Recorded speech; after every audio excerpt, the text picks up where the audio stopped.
साथ साथ सिद्ध विश्नोई और दूसरी हमारी जातियां जिनका हमारा डीएनए एक है, जो हम मिलते हैं और खून का रिश्ता इन जातियों का है। इस बात में हम लोगों ने बल दिया कि जाट समाज के साथ साथ सिद्ध समाज, विश्नोई समाज और दूसरे उन तमाम समाजों को जो किसान कौमें हैं जिन्हें आवश्यकता आरक्षण की, इनको ओबीसी के अंदर लिया जाए।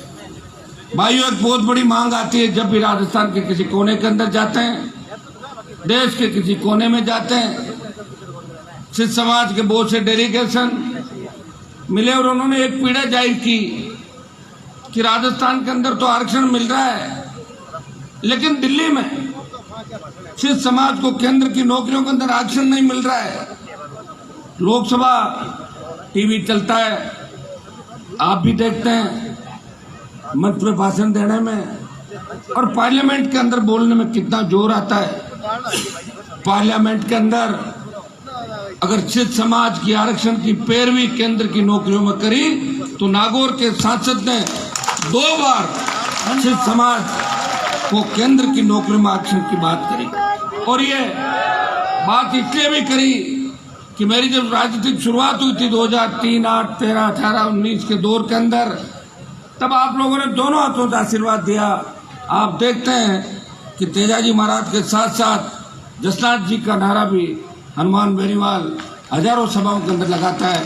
जसनाथ जी की बड़ी कृपा मेरे ऊपर है, वीर तेजाजी महाराज की बड़ी कृपा है, सारे लोक देवताओं की कृपा है। इसलिए दोनों पार्टियों के बीच 70 साल के अंदर किसान जवान की पार्टी बना के तीसरे मोर्चे की कवायद किसी ने की, तीसरे मोर्चे की शुरुआत की। हरियाणा, यूपी, पंजाब, बिहार के नेताओं के अंदर ये बात चली कि राजस्थान के अंदर भी कोई नई पार्टी आई है जो किसान के बेटे वहां पे लेके आए। पहले हमारे लोग हरियाणा, उत्तर प्रदेश और दिल्ली के उन नेताओं के झंडे लेके आते थे, पार्टियां बदलते थे, उनके झंडे ले आते थे, वो अपना झंडा और चिन्ह जमा कर लेते थे ले जाके। इस राजस्थान के जवानों को, किसानों को उनके हक और अधिकार के लड़ना किसी ने सिखाया। सड़क से लेकर राजस्थान की विधानसभा और देश की लोकसभा के अंदर अगर इस राजस्थान की पैरवी किसी ने की, राजस्थान को विशेष राज्य का दर्जा देने सहित बढ़ती कीमतें, अग्निपथ जो जवानों के खिलाफ था, उस अग्निपथ के खिलाफ अगर एक साथ लड़ाई लड़ रहा है किसान के हित के अंदर, सत्ता छोड़ के 70 दिन देश का कोई सांसद अगर सड़क पे बैठा, वो नागौर का सांसद हनुमान बेनीवाल था, वो आपका भाई है जो आपके लिए हर समय रहता है। मैं बैठा था अभी मंच पे, तो मेरे से पहले जो लोग बैठे थे, कई लोग अग्नि नृत्य के बारे में पूरा नहीं जानते हैं। हमारे भाई कैलाश जी चौधरी जो दिल्ली में मंत्री है, और मैं कैलाश जी से यह आग्रह करूंगा कि लोकसभा के अंदर तो मामला उठा लेंगे, लेकिन दिल्ली में आरक्षण दिलाना नहीं दिलाना वो आपके हाथ में है। आप मोदी जी के नजदीक हो और हम उनके खिलाफ हैं। मामला तो हमने उठा लिया, अब आरक्षण आप दिला दो। और आपने एक अच्छी बात भी कही, कैलाश जी ने एक बात कही कि मैं दिल्ली में कार्यक्रम करना चाहता हूँ। बहुत अच्छी बात है, अगर दिल्ली में कार्यक्रम होता है तो निश्चित रूप से विश्व पटल पे इस अग्नि नृत्य का महत्व लोग मानते नहीं है। जब बात करते हैं कि आपको अगर कोई काबू कर सकता है, वो हमारा ही भाई है, वो डीएनए हमारा ही है, तो लोग इस बात को नहीं मानते। और जब देखते तब उनको पता लगता है। हम अगर इन अंगार जलते अंगारों का हाथ लगाएंगे तो हाथ जल जाएगा, लेकिन इस मंत्र, जसनाथ जी महाराज के मंत्र से जिस तरह आग, जलती आग के अंगारों पे नृत्य भी होता है और धीरे धीरे आग को मुंह में लेके और मुंह के अंदर भी रख लेते हैं। ये मेरे हिसाब से विश्व के अंदर अगर कोई कर सकता है, वो सिद्ध कर सकते हैं, वो जसनाथ जी के अनुयायी कर सकते हैं। तो किसान के बेटे जिनकी उत्पत्ति राजस्थान की धरती से हुई, वही लोग कर सकते हैं। जसनाथ जी महाराज ने सिद्ध धर्म की जो स्थापना की, और उस समय जब मुगलों का आतंक था, बाहरी आक्रांताओं ने जब हिंदू धर्म को नष्ट करने का प्रयास किया, जसनाथ जी जैसे महान योगी जिन्होंने अवतार लिया इस धरती पे, और हम गौरवान्वित महसूस कर रहे हैं कि वो हमारे ही समाज से थे, किसान के बेटे थे, और उन्होंने योग की स्थापना करी। जिस योग की हम बड़ी बड़ी बातें करते हैं, अगर इस योग को कोई धरती पे लाया तो मुझे लगता है कि जसनाथ जी महाराज इस योग को धरती पर रह के आए और पूरे विश्व के अंदर इस योग को फैलाया। भाइयों, मैं इतना ही आपको कह सकता हूं कि जिन डिमांड को लेके अब तो चुनावी साल है, राजस्थान सरकार भी जो भी कागज जाता है निकाल देती है और दिल्ली वाले भी ढूंढ रहे हैं कि कोई काम हाथ में आए तो फटाक से हम भी कर दें ताकि वोट आराम से मिल जाए 3 महीने बाद विधानसभा के और 7 महीने बाद लोकसभा के।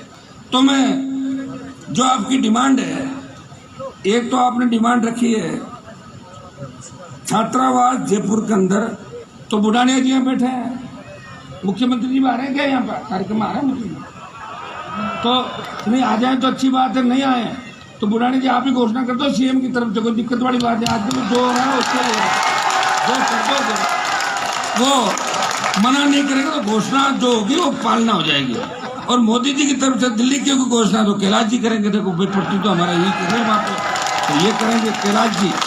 और दूसरी एक मांग आपकी है ये कल्याण बोर्ड, सिद्धेश्वर जसनाथ कल्याण बोर्ड। मैं तो इसके लिए आज ही मांग करता हूं मुख्यमंत्री जी, आप लगातार बोर्डों का गठन कर रहे हो राजस्थान के अंदर, सिद्ध समाज को तोहफा दें। जसनाथ जी का अगर आपको आशीर्वाद लेना है तुरंत प्रभाव से, और मैं तो ये भी अपील करूंगा मुख्यमंत्री जी से कि आप यहाँ आते आते कैसे रुक गए, मैं तो जा रहा हूँ, आप आ जाए आराम से, कोई दिक्कत नहीं, मैं तो निकल रहा हूँ 5 मिनट बाद।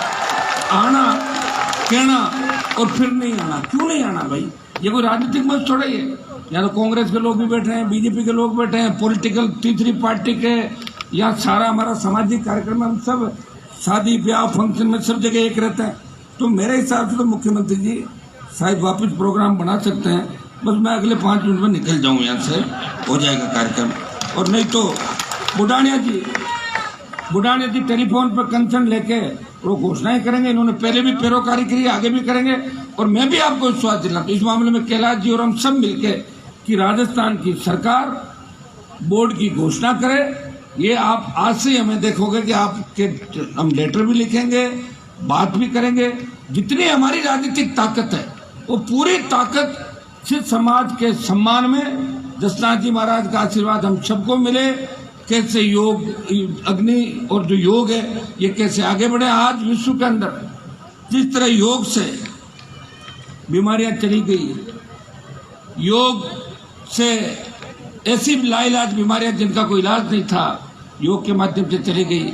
तो जो जयपुर में आपने शुरुआत करी है ये ऐतिहासिक शुरुआत है, और मुझे लग रहा है कि अब एक बार दिल्ली में बड़ा कार्यक्रम करने की आवश्यकता भी है। वो मंत्री जी ने आपको बता दिया, और मेरा भी कोई सहयोग होगा तो निश्चित रूप से मैं भी एक प्रतिनिधि के रूप में, एक सांसद के रूप में आपके बीच मेरी उपस्थिति दर्ज कराऊंगा समय समय पे। अभी पिछले दिनों जो हमारी कत्लेसर धाम है, जहां लाखों अनुयायी आते हैं साल के अंदर, मेरे हिसाब से 2 बार 3 बार मेला भरता है, मैं खुद गया हूं वहां 3 बार।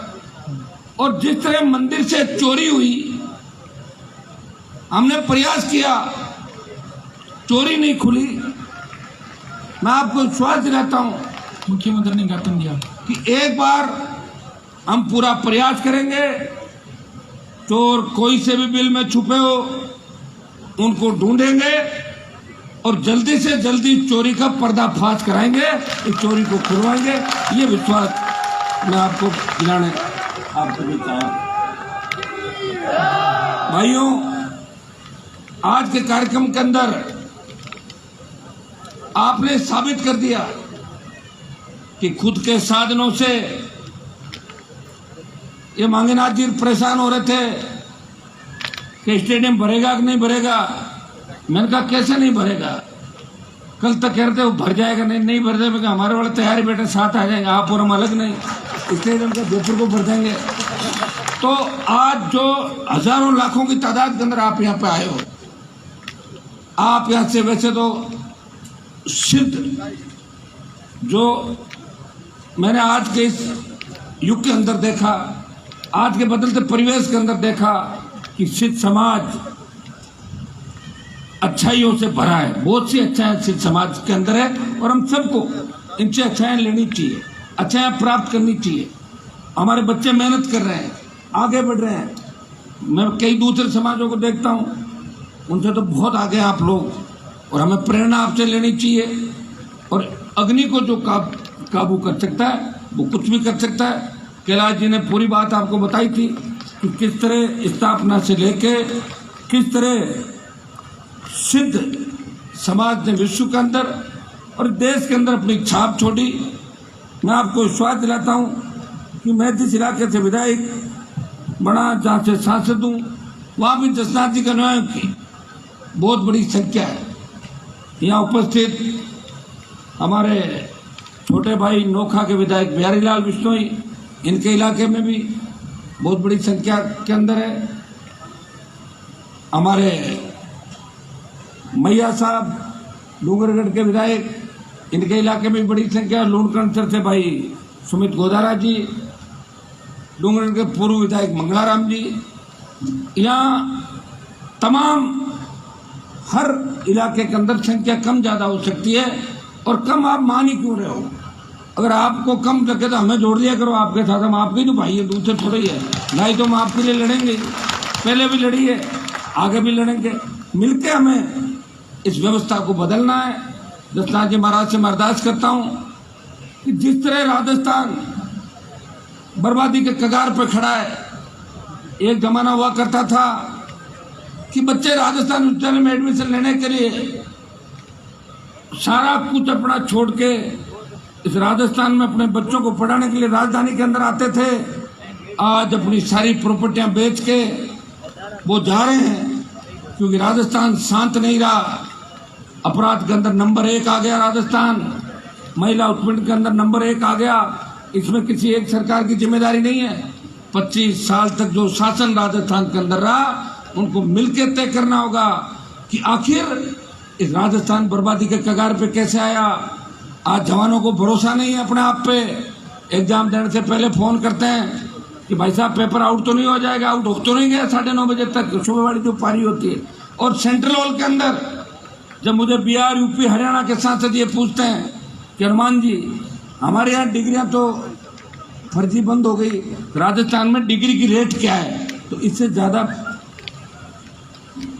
मतलब जो कलंक है वो हमारे माथे पे नहीं हो सकता। अपराध का जो कलंक इस राजस्थान के माथे पे लगा, भ्रष्टाचार का जो कलंक लगा, इसे हमें धोना है। और धोने के लिए एक व्यक्ति कुछ नहीं कर सकता। सब लोगों को एक साथ मिलके, सर्व समाज को एक साथ मिलके इस राजस्थान की तस्वीर और तकदीर बदलनी है। लोकतंत्र के अंदर तो तस्वीर और तकदीर बदलने के लिए वोट की बड़ी ताकत आपके पास है, जो संवैधानिक अधिकार के तहत आपको मिली थी। अगर कोई नेता आपको पसंद नहीं हो, 5 साल बाद बदल दो, और कोई पसंद हो उसे वापस भेज दो। सारा काम तो आपके हाथ में। जनता क्या करती है, सड़क पर टोल भी दे रही है। महंगाई, पेट्रोल डीजल 100 रुपए देने पड़ेंगे, और जब पूछोगे तो लोग कहेंगे वाहन खरीदो मत, खरीदोगे तो पैसा देना पड़ेगा। अरे भाइयों, सरकार ही हमारी है, जनता के टैक्स से सरकारें चल रही है। जनता के टैक्स से इन अधिकारियों को तनख्वाह देते हो, और यही हमारे खिलाफ हो जाते हैं। और देखिए आप, जिस तरह की घटनाएं जिस तरह और जो हालात इस देश में बढ़े, इनको कौन ठीक करेगा। जसनाथ जी महाराज के आशीर्वाद से हमें ही इन सब व्यवस्थाओं को ठीक करना है, हमें आगे बढ़ना है। एक आह्वान करूंगा कि प्रत्येक व्यक्ति यहाँ से ये पढ़ लेके जाए कि बालक बालिकाओं को पढ़ाएंगे, क्योंकि सिद्ध समाज की नौकरियों के अंदर जो संख्या है अभी कम है। किस तरह नौकरियों में हम आगे जाए, मैं आपको विश्वास दिलाता हूँ कि केंद्र की नौकरियों में आपको आरक्षण के लिए मजबूती से लड़ाई लड़ी थी, और भी लड़ेंगे। आप हमें अपने आप से अलग नहीं समझें। जहाँ भी आपको आवश्यकता महसूस हो, जिस तरह मंच पे सारे लोग बैठे हैं, कहीं कहीं हमारा डीएनए सब लोगों का एक है। हमारे बिश्नोई भाई भी बैठे हैं, विधायक सिद्ध भी है, जसनाथी भी है, जाट भी है, सारे बैठे हैं। तो हम सब मिलके सिद्ध समाज को आगे बढ़ने का प्रयास करेंगे, और हम सब मिलके अग्नि नृत्य का महत्व पूरी दुनिया जाने। योग के अंदर भारत किस तरह आगे बढ़े, किस तरह भारत योग के अंदर विश्व गुरु की उपाधि से नवाजा जाए और किस तरह हमारा राजस्थान आगे बढ़े, प्रत्येक व्यक्ति सुरक्षित हो, किसान, जवान, सर्व समाज आगे बढ़ेगा, तब राजस्थान आगे बढ़ेगा। मैं आपको विश्वास दिलाता हूं कि जो भी मांग पत्र हमें दिया गया है, इसमें मजबूती के साथ आपकी जो ओबीसी आरक्षण को लेकर भी एक डिमांड थी कि हमें अतिरिक्त जो अति पिछड़ा के अंदर घोषित किया जाए, जो आपकी डिमांड है इनको हम सरकार के सामने बिल्कुल इसके अंदर कराएंगे। और हमेशा पहले भी हम साथ थे, आप हमारे साथ थे, और मेरा पूरा प्रयास रहेगा कि हनुमान बेनीवाल इस राजस्थान के जवान किसान के लिए जितना संघर्ष कर सकता है संघर्ष करे। मैंने देखा बड़े बड़े नेताओं को जब भाषण देते हैं, विधानसभा का चुनाव होता है तो वो कहते हैं एक बार मुझे विधानसभा में जाने दो, 9 की 13 कर दूंगा। करता कुछ भी नहीं, वो अपना टाइम पास करता है और टिकट की लाइन में खड़ा हो जाता है। लड़ाई लड़ना बड़ा मुश्किल है, लड़ने के लिए बड़ा कलेजा चाहिए। हनुमान बेनीवाल ऐसे ही नहीं बना है, 20 साल का संघर्ष है, सारे हार्डकोर अपराधियों से, बड़े नेताओं से, भ्रष्टाचारियों से, सबसे लड़के पहचान बनाई, पार्टी बनाई, और हरियाणा यूपी का जो झंडा यहाँ बार बार घूम रहा था उनको भी वापस दे दिया कि आप अपना झंडा वहीं रखो। इस राजस्थान के जवान किसान को बाहर के झंडे की आवश्यकता नहीं, यहाँ का झंडा और डंडा हम खुद ही तैयार हम लोगों ने किया। ये संदेश भी अगर राजस्थान के अंदर दिया तो आपके सांसद ने दिया। इस राजस्थान को आगे कैसे बढ़ाएं, हमारे लंबित मुद्दे कैसे हो, हर खेत को पानी मिले, हर जगह अच्छी स्कूल कॉलेज खुले। देखिए हमारे जब तक स्कूल कॉलेज गाँव में नहीं खुलेगी तो हमारी बच्चियां पढ़ने के लिए बाहर कहाँ जाएगी बताइए आप। अगर 12th स्कूल तो 12वीं तक बच्ची पढ़ लेगी वहाँ पे, अगर 10वीं है तो 12वीं कैसे करने जाएगी, कॉलेज नहीं तो कॉलेज में बच्ची को हम कैसे भेजेंगे। जो हालात इस प्रदेश और देश के अंदर बने, तो हमें सब चीजों में विचार करके मंच में बैठे सारे नेताओं को तय करना होगा कि चुनाव की जगह है। इस राजस्थान को बचाने के लिए हमें एकजुट होकर इस राजस्थान को 1 नंबर पे लाना है। विकास के मामले में, ईमानदारी के मामले में हमारे वो सपनों का राजस्थान